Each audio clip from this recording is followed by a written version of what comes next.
John, like, so last time we were together, it was in, where were we? We were in Kampala, Uganda, East Africa. Yeah, sure. And it was December 2022. Yeah, it was December.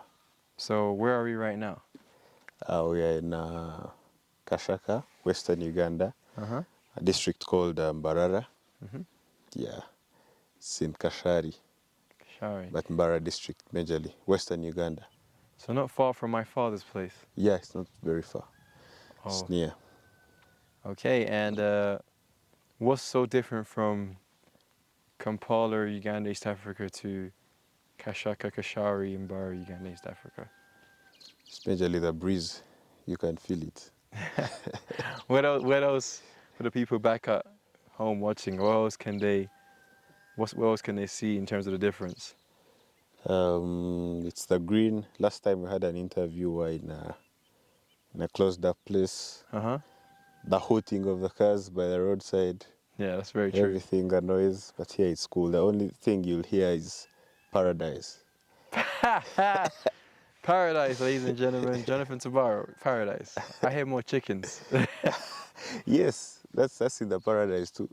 Okay, so how far is this place from, so is this your mother's place or your father's place, like in terms of heritage? No, this is my mother's place. So how far is your father's place from? It's near. It's about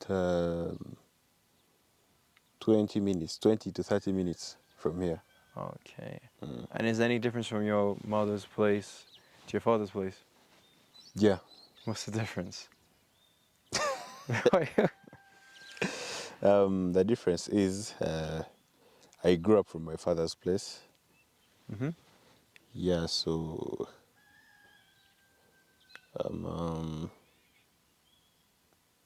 still on. Well, I'll tell you guys the difference.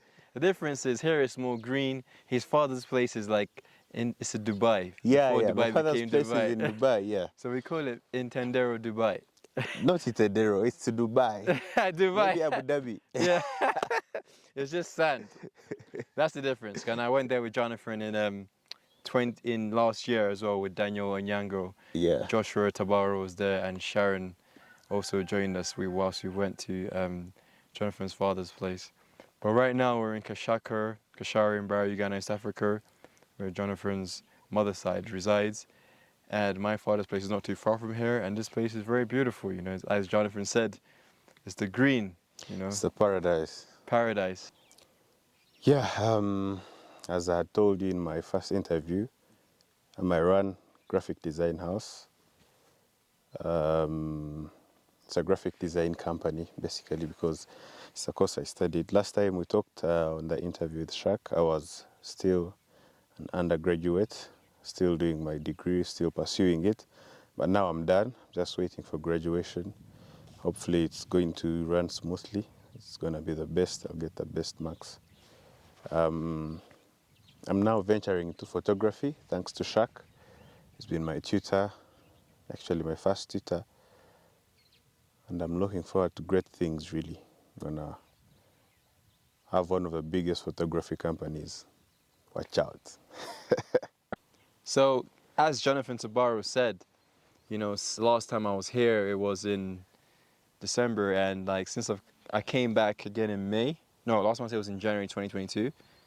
I came back in May, and yeah, like I told Jonathan, yeah, you know, I'll teach him everything I know, because as he's progressing into photography and videography, you know, I'm giving him the information because he already has the basics. He already understands all the, you know, the basics of a camera and, you know, the post-production as well. So I'm only adding on to what he already knows. But Graphic Design House really has a big vision, and right now we're in Mbarara. This is one of the visions he's looking to set himself up in, also as Kampala, Uganda, East Africa. And he's also opening himself up on the international scene with international commissions for his graphic design house. So like all my peers out there in London and Germany, Canada, America, you know, South Africa, you know, you can also hit up Jonathan Tabaro for your services, especially my friends who are musicians and that need LP covers and, you know, sound covers and album covers. But yeah, just watch out for him, man. He has a very bright future ahead of him. He's disciplined and he has the right skills that can aid him further, that can progress him further in his career. So, Jonathan Tabaro, like, how could we improve the creative scene in Uganda, East Africa? Thank you, Shek, for the question. Now, how can we improve the creatives in Uganda? I believe there's so many creatives in Uganda, undescribable numbers. So very many creative minds. What we lack is the appreciation of their content, of their work, and I believe everyone is an artist, everyone is a creative, everyone with a sound mind in Uganda can create something new. Now, for example, Shak, if maybe you hadn't come to Uganda, I wouldn't have realized maybe I'm capable of doing anything that I'm doing, maybe videography, photography, I'd have gone astray, maybe I started up maybe a printing company where, you just photocopy papers, just, just a basic photography company, no story behind it, just flat. But, once you come, once people come and, for example, Shaq, once you come and notice that anyone has talent or someone has talent, a kid out there, you can help them, pull them up, show them the world, inspire them, and let them know that their work is appreciated. So it's all about appreciation of the work and maybe the equipment.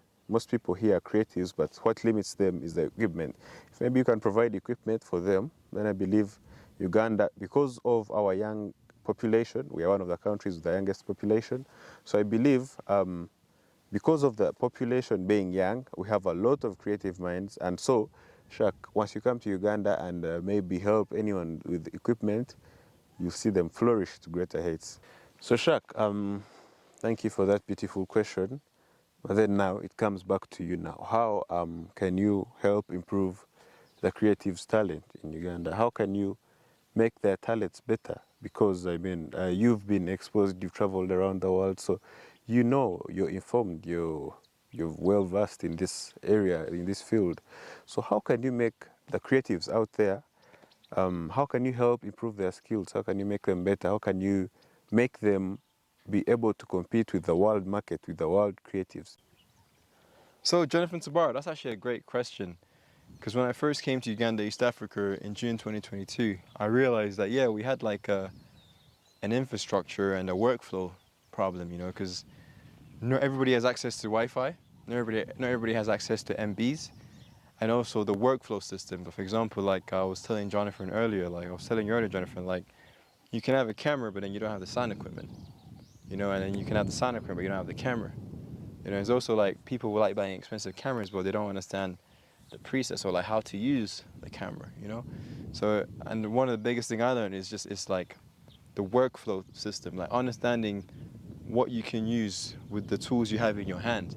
For example, when I was in London, before I went film school, I couldn't really afford like the cameras that I'm using now or the cameras I used for the Uganda feature documentary. The London documentaries, like I use my iPhone 5, but I educated myself on how to shoot on an iPhone 5 and I taught myself how to edit on, Final Cut Pro through YouTube tutorials. So one of the big thing I learned in Uganda is like if everyone has access to Wi-Fi and they teach themselves through YouTube tutorials, they can educate themselves on how to understand the workflow system, because many of the things I learned were on YouTube. Yeah, I went to film school. Yeah, I worked in the television and film industry in London, but I learned a lot of my stuff on YouTube. And also trial and error. For example, you start a project for yourself, and then you teach yourself like how to edit, how to understand the sound. Because ultimately, you don't want to be doing everything. But in the beginning, you kind of have to do everything until you get a team and you collaborate together.